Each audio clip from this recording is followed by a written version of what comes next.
Okay, so let's just start really briefly with your Colby strength. Karen is a 4393. For those of you watching, I've got a quick visual here.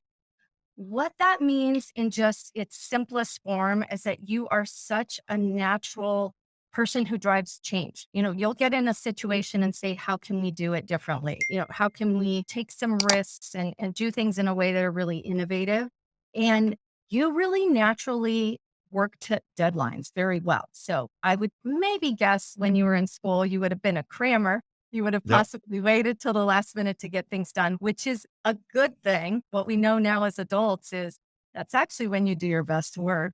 And you are very naturally adaptable. So if things are the same every day, that's going to deplete your energy. You actually get energy from switching things up. And when things aren't going according to plan, you're the person that I want to be, jumping in because you Mm. really very naturally adapt to change and envision solutions. So that's it kind of in a nutshell. Did I Wow. nail it for you? Yeah. Yeah, you totally did. I love change. I absolutely work under deadlines. I started laughing as you said it because 7 minutes before you and I were to go live, I was sitting 4 floors below where I am now at the hotel I'm at in Arizona, sitting in Mhm. the lobby trying to get two more quick emails out the door, knowing Yes. that I could be up here and sitting down completely ready to go.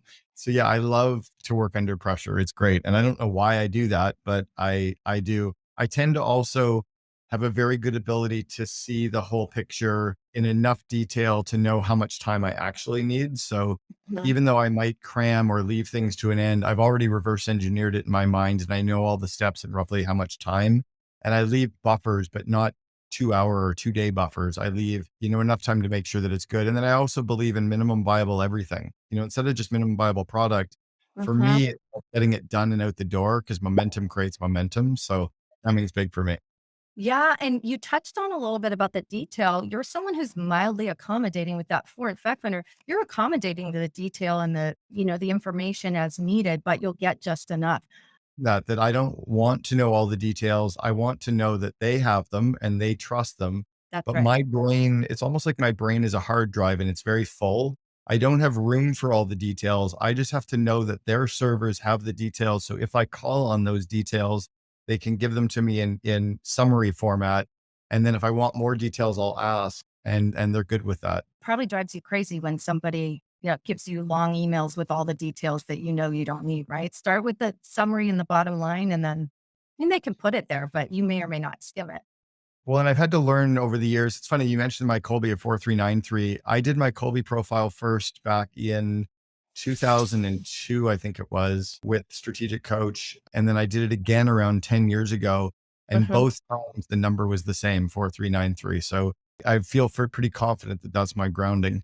But one thing I had to learn from doing some work with Colby was how to work with the high fact finders and the high follow throughs to understand their styles so that I can accommodate them and not be too fast for them. Like one of my team is a very high, they're like an 8 fact finder. So their first number is very, very high. And for me, I think the biggest gift I can give them is to say, do you have any more questions? What other Yeah. questions might you have? So they go, wow, he's actually giving me the time to ask some questions, right? Or sometimes to just say, here's my bucket. Keep telling me all the cool shit you want to. I might not let it sit in my brain, but I'm quite happy every once in a while to let you tell me more because it's what they need to do, right? Yeah, you're touching on something that's so important, which is how do you get the freedom to be yourself? Kathy Colby describes success as the freedom to be yourself. How do you figure out how to do that, but at the same time, not impose your results on somebody else, right? Your needs on someone else. So, in a relationship, a working relationship, well, frankly, in personal relationships too, right? My wife's an 8 fact finder. Oh, okay. That's so important to know. Oh, good. We could talk about that. Yeah. Like, how do you allow her to be her eight and fact finder and you still be a four and it works out? And you just described it. When you really need the bullet points and the summaries, you'll make that clear. But then there's other times when you say, and what else? What else do you need to share with me? And so it's allowing people to do that. And frankly, in business, you know this, sometimes there's just way much to collaboration and way too many meetings. And there are times when you have to work independently and then Mhm. come together so that you can get your own needs met. I think a lot of it's just around communication, right? And just talking to the others and making sure that they're aware of my style, I'm aware of their styles. whenever we do our Zoom meetings for our team or for our COO Alliance, our names in our Zoom. So my name is Cameron4393. We put our Kolbe profile in our Zoom name so Love that that. everyone else on the call understands even how we're approaching the situation in a Zoom meeting as well. I just think it's really powerful to understand the way the person's coming. My wife, as an example, we lived globally. We sold our home in Arizona, sold our home in Vancouver, got rid of our cars, sold everything, and we travel. So we've been in, I think, 10 or 11 countries in the last 4 months. She has everything planned out for the next 18 months. We know all the countries we're going to be in by week for the next 18 months.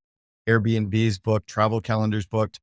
I think it's a little overkill, but if I ever said that to her, frustrator, the reality is that overkill allows me to just kind of meander through it nicely. Sure. So when she'll come to me and ask me an opinion on, hey, which of these 7 Airbnbs do you want to look at? Sometimes I'm just like, just pick one, but I'll kind of, in a way, humor her, but in a way also go, yeah, I can slow down enough to look at these 7 because she's Mhm. asking it words, right? So Yeah. I think it's just being accommodating and caring and understanding the other person and not letting their style upset me. My style could upset her if we don't understand how we complement each other. Absolutely. Oh my gosh, what a great example, because probably when you guys decided to make such a radical change in your lives and just sell everything and start traveling, you had the vision, you decided we're doing this, and then it took her a while to catch up, and that's okay, right? Her And vision there was to create a master plan and this master spreadsheet. And mine was, let's pick a city and let's go. Let's do right, Barcelona for a month and then we'll figure out the next one. She's like, no, I right. need to figure out the next 62 cities in a row. Now there's some comfort in me knowing that she has our plan too. So Yes. Well, so tell me a little bit more about what you have just gotten to the point where you have mastered this, understanding how to be you and then working with the people around you. When you first got your Colby result, or maybe even way before you got your Colby result, can you think about times in your life where maybe you weren't free to be who you are? And how did that challenge you, whether it was at school or at I work? I think, mean, frankly, you have a profile where you're not as much of you don't look like the teachers in school, right? no. They look more like your wife. So, how did that play out for you in your life? Yeah, my teachers told me that I was winging it, shooting from the hip, making stuff up on the go, that I wasn't focused, that I was leaving things to last minute, that I wasn't organized. And I was like different to that. I was like, well, I'm also running a business on the side and I'm managing the ski team and I'm on student government and I have 12 employees in second year university, so I'm not sure that you really have the rest of the picture. Right. So I just knew that I was very different. I'll tell you something that I got from Colby early on was I'd already built 3 companies prior to doing my first Colby profile. So I'd already done some pretty big, substantial businesses. When I did the Colby, all of a sudden I realized why people thought I was crazy, why they thought I was making it up on the fly or shooting from the hip, or why my thinking out loud bothered them, because they didn't understand where it was coming from and how it made me me. Sure. So it gave me a glimpse into me. And then the second piece of the puzzle that I think worked really well for me was understanding the 4 other, I don't think we call them profiles, but the 4 other colors or the 4 Mo other Uh-huh. modes. Yeah. So for me, understanding fact finder was really easy. The higher the number, the more questions they ask to initiate a project. Got it. The second number, when it was called follow through, was confusing for me. And I think it's actually, to me, mislabeled. I would call it a systems person or a Mhm. systemizer. In my mind, they need a playbook or an SOP or a Mhm. checklist or a Plan. plan to start, right? It doesn't mean they're going to follow through on the project at all. And most entrepreneurs, most high quick starts think they understand what follow through means and they don't understand what follow through means. Right. So me understanding that was powerful. And then the same with implementer, I call it like they need the tools or the model. It doesn't necessarily mean they're going to implement something. They need the implements. So Right. some of it was just understanding, slowing down enough to understand it enough was really powerful. And then I did something, gosh, this is going back 16 years with Colby. I call it an A to A match. It was Yeah. me and one of my, is that what do you call it when you have Well, two? the A to A, yeah, comparison report. Yeah, so I did this 8 to 8 comparison report and had someone from Colby walk me and my second command, my VP of operations who reported to me, walk us through it together. Holy shit, it was powerful because Yes. she was a very high fact finder and a very high follow through. So for her to start a project, she needed to ask a lot of questions and put a system in place. And I was such a high quick start. I used to think she was arguing with me. Mm-hmm. And she wasn't arguing. She just needed to ask a bunch of questions to catch up with me. And then I realized, oh my gosh, I've been answering the questions in my head for 3 months. It's no wonder she needs the questions. She hasn't been inside my head for 3 months. That's Right. right. So Yeah. it was really understanding the other model that made me understand mine even more as well. Oh my gosh. Thanks for sharing that because yeah, it is so much more powerful when you can compare yourself to someone else and then you get it because we just have been doing this for so long. This is our need to act in a certain way that seeing someone else has the same need, that's just as much of a need for your second in command, right? To Mhm. get that Yeah. to act in that way. So they're not doing something to you, they're not trying to frustrate you. It really is what you can count on from them. It's not going to change, right? We're not going to change these people we're working with. With our COO Alliance, we got every member of the COO Alliance to do their Colby A profile. And we're trying to get all of their CEOs to do it as well. Now, the CEOs are not members, but Mhm. one of the things I've been teaching them is most of the CEOs are kind of high quick starts.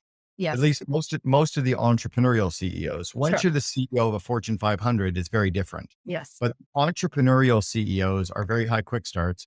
Most of the entrepreneurial COOs are very high fact finders and follow throughs. right. So what I told them was when your entrepreneur comes to you with a new idea, instead of asking all the questions right away, which was going to have them getting frustrated that you're arguing, Sure. just say this: I love your idea. Can I ask a few questions so I understand it more? They'll say, yes. Wow, you love my idea. Let me tell you more about my idea. You ask a few questions and then you go, I still love it. We're going to do it, but not now. But I'm going to keep it in a safe place. So I'm kind of teaching them how to work with the quick starts. And holy shit, it's powerful because Yes, all the entrepreneur wants to do is get their idea out of their head, right. but they don't necessarily want it to start constantly because that might disrupt everything else. Right. So I'm an 8 and quick start too, not unlike your 9. And I tell people all the time, I mean, I will sell an idea to you. That doesn't mean I really think we're going to do it. I'm brainstorming half the time. And so they need to Right. know they have to check back with me later sometimes, like, should we really do this? But I love what you said because I say I call that start with yes, right? So someone's initiating quick start, your CEO comes to you and says, I want to do this, this, and this. You start with, yes, we can do that. Now let's think through like, how will this affect these other things we want to have happen? Or I love the Yep. fact that you say, I love your idea. Yeah. Oh my gosh. So let's Yep. talk about that because you're touching on the power of what you do at COO Alliance. So first of all, I want to know, why do they call you the CEO Whisperer? Because I think that's the coolest name ever. I think it's Yeah. fun to have a nickname like that. But tell us about the work that you do. It was actually Rich Karlgaard, who is the publisher of Forbes magazine, knows the top CEOs on the planet. And he's seen me speak so many times and understood what I was doing in my career in coaching CEOs behind the scenes. And when he met me, I was actually doing a little bit of work with Marcelo Claret. Marcelo was the CEO of Sprint, had Mhm. already built his first company, sold it for $1 billion, ended up being on the board of SoftBank, the board of WeWork to turn it around. And I was whispering in his ear. I was telling him things about how to make Sprint entrepreneurial and coaching his COO for 18 months on how to get ready for a transition with T-Mobile. And when I'm whispering in the ear of these CEOs, the shortcuts and the tips and the tools, Rich just kind of gave me that nickname and it stuck. So that's where I the love CEO that. whisper came from. That's so great. What do you think are some of the things that CEOs need to know the most about people? What I'm really working with them on right now to understand about people is that none of what we do in the day-to-day office environment actually matters. Like we're all going to die. This is just what we're doing and they're doing to make money. And we need to be really empathetic to the fact that as humans, every single one of them, you and I both, are struggling with something today in our personal lives that weighs on us. And if the CEO can build a culture where we're truly empathetic of people and we care about people, we care about their insecurities, their vulnerabilities, their relationships, their personal finances. Like if we actually gave a shit about them as humans, Sure. they would care about the business more than they do today. And I'm really trying to get the CEOs to slow down on that because most of them, when they're aware of it, realize, wow, you're right. Because I'm sure you have something that you're struggling with, right? And Sure. we all do. My dad's in hospital having gone through a heart attack and a major cardiac arrest 6 days ago. So that's one thing I'm really working with them on is just to slow down to truly care. Yeah, it's two different things, right? Is as an organization, they spend so much time in the business and not maybe with their families or the things they really do care about. So it is like a second family. So we would hope that we care enough about our employees to make that happen, but there actually is a business case for it too, right? So there are two different reasons to do it. And I think things have changed so much in the last 20, 30 years as far For as the sure. mindset. Yeah. Where leaders, I used to go in 28 years ago or something, and they would say, fix my people, tell me what's wrong with them. That's why they wanted to do Colby. Like, just tell me what's wrong with them and what I need to fix. And now people really do have this mindset that I should actually care about your strengths and tap into that. And I need to know you as a person. And there's, something, a lot of the research on teams talk a lot about being able to be free to be yourself on a team and really speak up, push back, but also be who you are and let people into your life a little bit. And that kind of trust that builds with that is really powerful. Well, and I actually try to work with companies to have them think of their business more as a team and less of a family for a Mhm. couple reasons. You can't fire people in your family, and we actually Yeah, can fire people in our company. We can get rid of people. right, So in your family, that toxic aunt or grumpy uncle, unfortunately, they're with us forever, and we kind of have. But in the business world, you can get rid of some of those cultural cancers. And then secondly, a lot of people had really dysfunctional family lives. And the whole thought of coming to work and having to spend more time with another family is different for them. But right, they understand the idea of a team and the high performing team and the coaches on a team and having each other's backs. And, maybe not all of us being best friends, but respecting each other. And so that's where I try to definitely go is on the team approach. right. Oh, that's great. By the way, one of the best titles for a book ever. I love the title of that book. You talk about the need for some of the offsite retreats and just time together in some way in order to get to know each other a little more personally. So I really did love that. Tell me about the CEO COO relationship. What makes that so special and what are you guys focusing on at COO Alliance around that? Yeah, I'm actually writing my sixth book about it right now. It comes out in January. It's called The Second in Command, and it's how to unleash the power of a COO. So, the CEO, the real CEO COO relationship should be a yin and yang relationship where Perfect. you complement each other, you are each other's balance. The COO is the brakes to the CEO's gas. The COO shines the spotlight on the CEO, and the CEO shines the spotlight on the COO. It's just a real strong partnership and balance, very similar to how a marriage might be between, a couple that are married and how they're going to raise a family and build a life is there's a counterpart to each other. So a lot of Right. trust, a lot of complementing each other. If the CEO is strong in four areas, you want a COO that doesn't want to work in those areas at all and is really strong in the areas Sure. they're weak. It's a very misunderstood role. Harvard actually wrote an article years ago called The Misunderstood Role of the COO. And it's different for every company. As great of a COO as I was for 1-800 Got Junk, right? I took them from 14 employees to 3,100 employees in 6 years. I was an amazing COO for them. I would have been the wrong COO for 95% of my COO Alliance members. I would be terrible in their companies because I don't balance with their CEO properly. I'm too entrepreneurial as a match for their CEO. They might want somebody that's more inward facing on finance and engineering and IT, and I suck at all of those. Right. So it's a really strange role. Whereas a Yeah. chief marketing officer, you can almost plug and play its chief marketing officer into every company, or a chief technology officer, or a chief financial Mhm. officer. Very interchangeable. It's a very, very different role to get figured out. Right. Oh my gosh. Such interesting examples because, depending on the life cycle of the business, I mean, you were a second entrepreneur in that business. You really, as a Yeah. COO, everything you were doing was innovating to go from however many employees you said to 3,100. I mean, that's a massive jump. It reminds me a little bit about David Colby and me. So we're both owners in the business. He's the CEO, I'm the president, but we both are very entrepreneurial. And I was saying the other day, I go, at a certain size, I would not be the person anymore. This just wouldn't be fun for me anymore. The new COO at 1-800 Got Junk is a guy named Eric Church. He and I started a fraternity together 34 years ago at Carleton in Ottawa. He's been their COO now for 9 years. He would have been horrible in the first six when I was COO. Right. And I took them from 2 million to $106 million in revenue in 6 years. Right. He's now taken them from about around the 100 million to about 450 million. But he's very process driven, very inward facing, very matrix decision making, leadership, strategy, planning, tax, all the stuff that I wasn't real good at. I was definitely more like Brian's partner and mentor. I'd already built a couple of other franchise companies. So for the first 4 or 5 years, I was just like, you do your stuff, let me get this done, because I knew what to do. So there Mhm. was very much of a partner role, whereas Eric, the COO now at 1-800 Got Junk, very different. No one will ever know his name. He stays very inward facing, doesn't want press, doesn't want accolades, but he's crushing it as a COO. But yeah, Right. at different stages, that person in that role completely changes as well. I think that's this little nuance I don't think we talk to people about with their career trajectory, right? Is that people look so much at a job title. I want to do this or this is my goal, but in what type of a business? So we've Mhm. talked a little bit about the difference between an entrepreneurial company and something that's a little more established or becoming a larger corporation or that is a large corporation.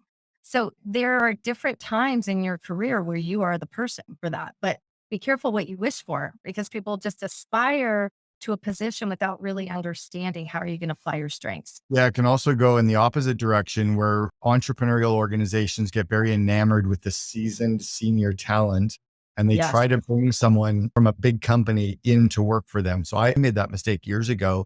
I brought in the former vice president of marketing for McDonald's Canada and Dairy Queen Canada, brought them in as our head of marketing for 1-800 Got Junk. And a week later, I knew it was a disaster. Right. His first question he asked me was, who fills out the FedEx forms? I was fucking kidding? Like, dude, we have 30 people here. What are you talking about? Like, fill out the damn forms, man. Right. Right. Now, it turned out he was a great culture fit. He just was in the wrong seat. He's now been a spectacular franchise partner for 1-800 Got Junk for 18 years. So great culture person, wrong seat, because I Right. brought very corporate Oh yeah. and People make that mistake all the time as entrepreneurs because you think there's all these people who are so much smarter than I am. I just need to bring them all in and have this experience. But it has to be a cultural fit first. Number one, as yes, you it has to said, be and it then has to be both the culture fit and the proven skill set. So that's the right. other thing I think a lot of entrepreneurial companies do wrong is they hire people that know how to do something, but have never done it. Mhm. You know, as an example, I know how to do front crawl and back crawl or backstroke and butterfly. I know how I would drown doing butterfly in a race, but I know how to Yeah. do it. Right. But would you rather hire someone that has won an Olympic medal and hire someone that broke a world record and hire someone that has competed in all four events or hire someone who knows how to do it? Right. So I think That's hiring someone that's the right culture fit and has done what you need them to do before, right, has the skills to do what's on their plate, then you'll win. On the CEO, COO, when it's hiring somebody you have very implicit trust, Brian and I had an unfair advantage. Brian was the CEO at 1-800 Got Junk. He was my best man at my wedding 3 months before I joined him to start working with him. So we were best friends. We were also in an entrepreneurs organization forum group together for 4 years. He'd seen me build two other companies. So he Mhm. had a 4-year interview with me. Right. And that's Right? two things, right? You knew each other personally, so he understood your values. But the other thing was he saw you work. Because sometimes people think I'm just going to hire family because I know I can trust them and I know them personally, and that's not always a great decision. So speaking of COOs, I've been asked this question. So I'm wondering what your answer is because I'm a little bit stumped. People have said, I know a lot of entrepreneurs out there who need to find that second in command. Where do I find them? Like, Right. where do I find them? I know what they should look like, but where are all these people living? Well, and before you hire a COO, make sure that you at least have an executive assistant already.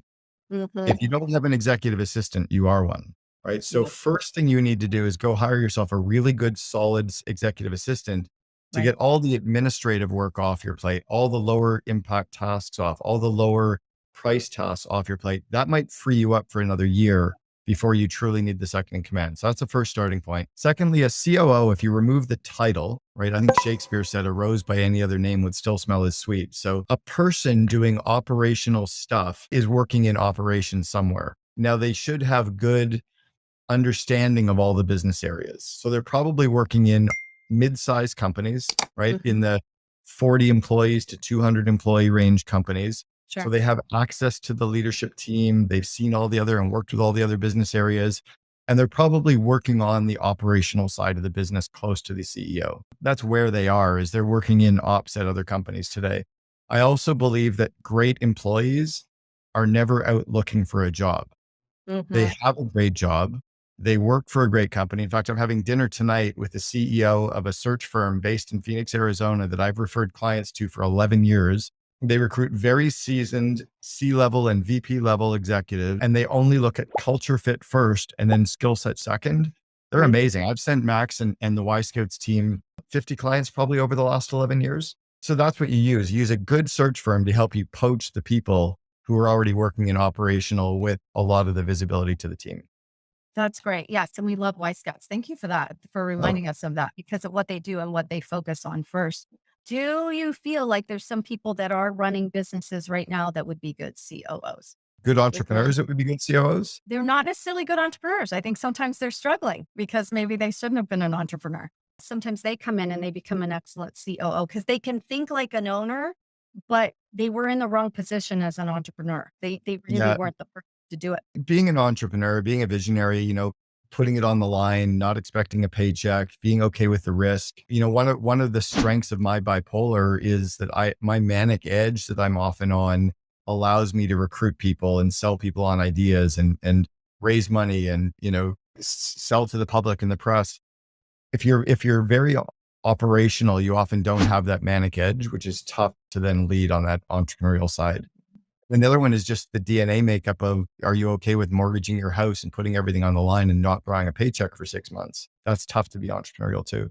I would say they're harder. If someone has really gone out and started their own company already, it's probably tougher. Yeah, harder to find that way. Okay, thank you for that. So, tell us just really quickly about a couple of your books and what you're excited about right now. And my question about your striving instincts is, do you enjoy writing books? How do you Mhm. do it? Because I want to know, knowing your Colby result now, how does it work for you to be an author? Well, and what's interesting, most COOs don't want to be CEOs. Mhm. Most of our COO Alliance members have no desire to ever be an entrepreneur or a CEO of a company. And I think it's similarly that if you're truly entrepreneurial, you probably don't want to be a second in command. Good Do I point. like writing books? I like having books written. I can't say that I like the process of writing them. It's hard to write them. I found a really good partner to help me. So I use my Colby profile to my advantage in writing my book. So I'll give you the process that I use. My newest book, which is called The Second in Command, comes out in January. I kind of walked around and transcribed using my phone all of the things that I wanted to have included in the book.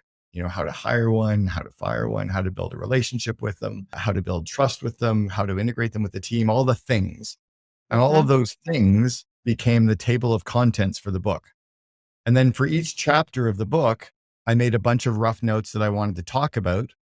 And I walked around and used a headset and just recorded a bunch of stuff. And then I worked with a company called Scribe, and Scribe interviewed me about each of the chapters and each of the points and asked me questions so I could think out loud. That's And great. I talked all of this content.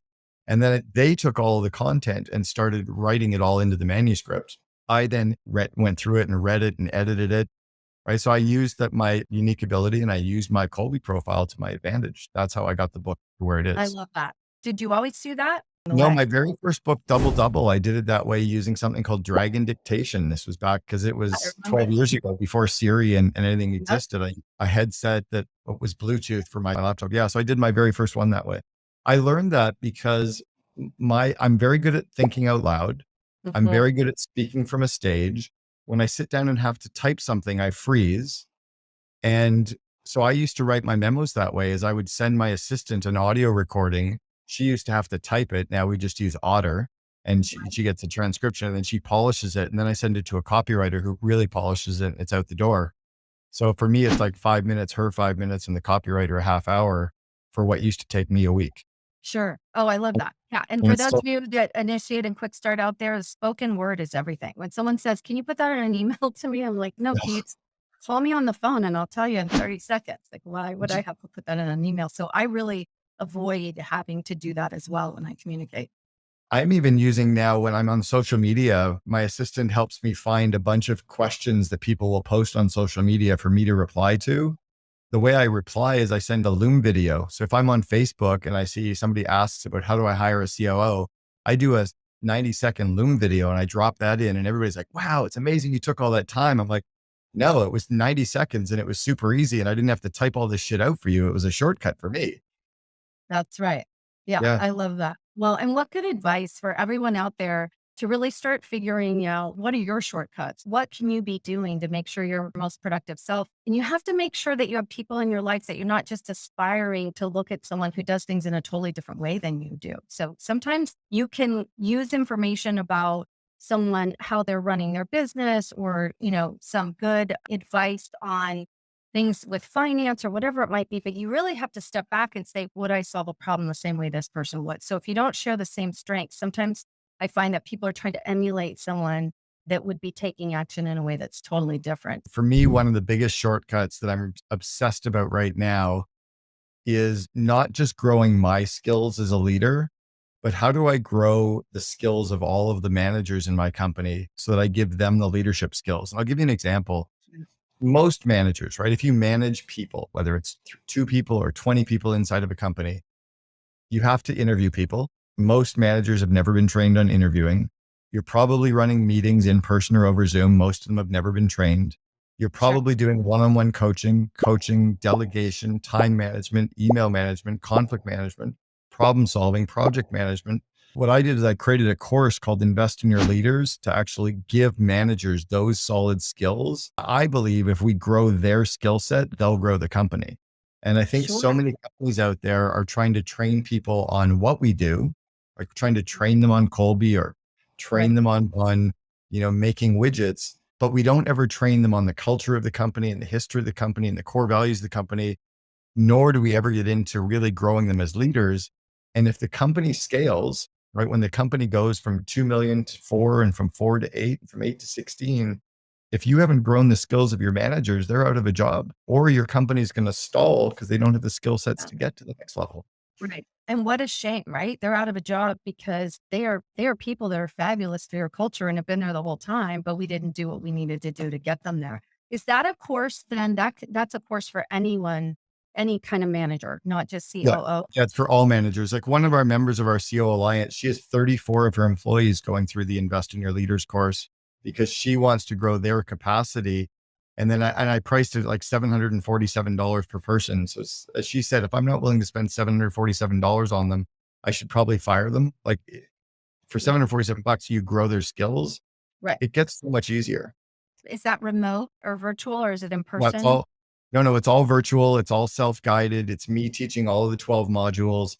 It's the core 12 modules that I trained everyone at 1-800 Got Junk and Gerber Auto Right. Body and every business that I built. And then all the clients I've coached globally, I coach them on all this stuff. I love that. And, this is the kind of stuff entrepreneurial companies don't have set to go. When you work at a larger company, there are management trainings for junior managers and bringing Right. people up, and we just don't have that. So I love that solution. Okay, so lastly, you may Mhm. have already touched on this, but are there any, trends in leadership or things going on that you're thinking about most right now or that Now, interest you? one big one right now, because the trendy things that have been talked about in the last probably 6 months, one was the great resignation, right? Mhm. The other one is quiet quitting.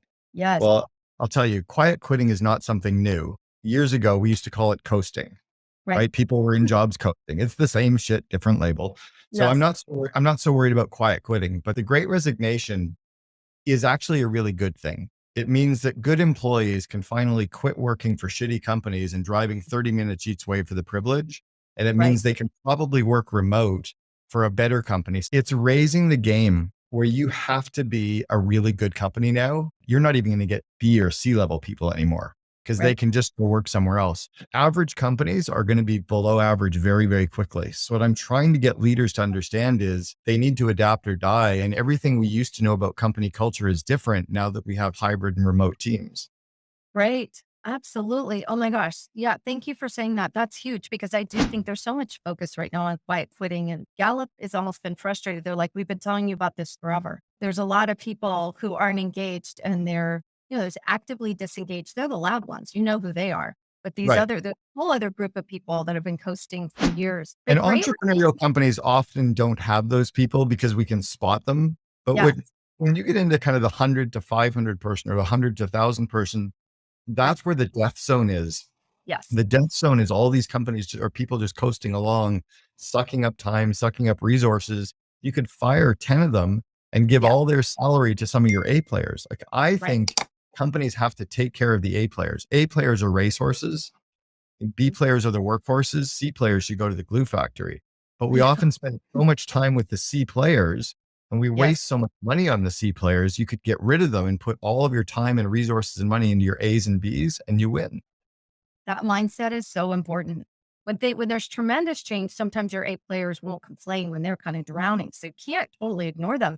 They're really good at putting their head down and powering through and being a part of it. And so we have to focus on them and, worry about them and make sure they have all the support and the resources they need and know that they're A players.